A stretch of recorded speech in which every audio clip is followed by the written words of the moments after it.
Well, good morning. It's good to see all of you. For those of you who don't know me, my name is Eric Vitz.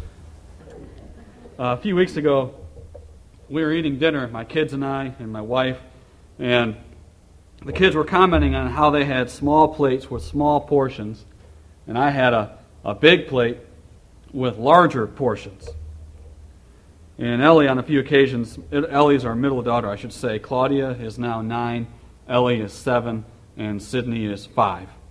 And Ellie, on a few occasions, has said, "Man, Dad, you can eat a lot. You better be careful."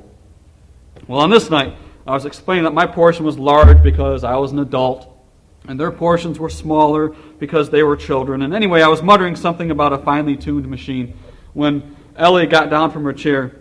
And she came over and she put her hand on my shoulder and said, "Yeah, Dad, you are big compared to first graders." That's not the kind of love I was expecting to hear. Psalm 73 verse 26 says, "My flesh and my heart may fail, but God is the strength of my heart and my portion forever."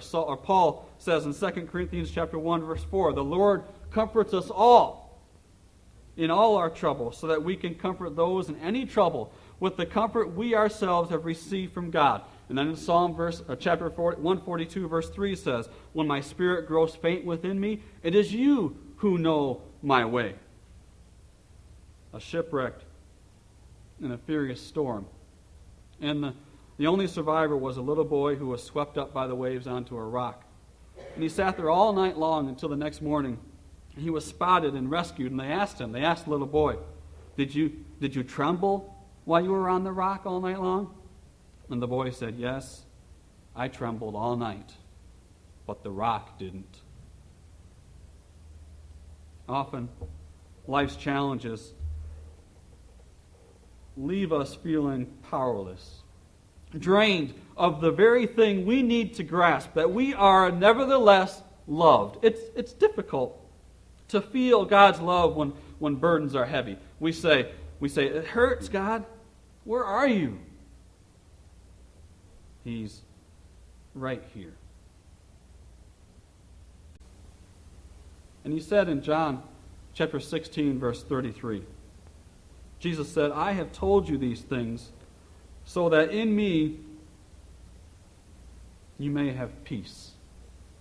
In this world you will have trouble. But take heart, I have overcome the world."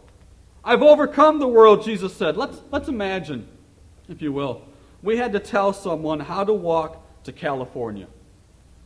From here, from Warren, they had to walk to California. It was the only way they would ever get to see their family again. They couldn't take a car, couldn't take a bus, couldn't take a plane, couldn't take a train. They had to walk. And we've made the trip. Let's assume that we've made the trip. What would we say? How might we set the expectation of what's to come? We might say something like, "It's going to be a long walk.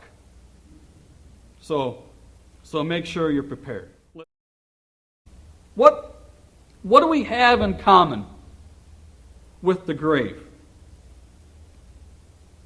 We're all overwhelmed. Overwhelmed with life's circumstances, life's troubles. And while the grave can't hold on to him, we need to. While the grave was overwhelmed by him, we need to be overwhelmed with him.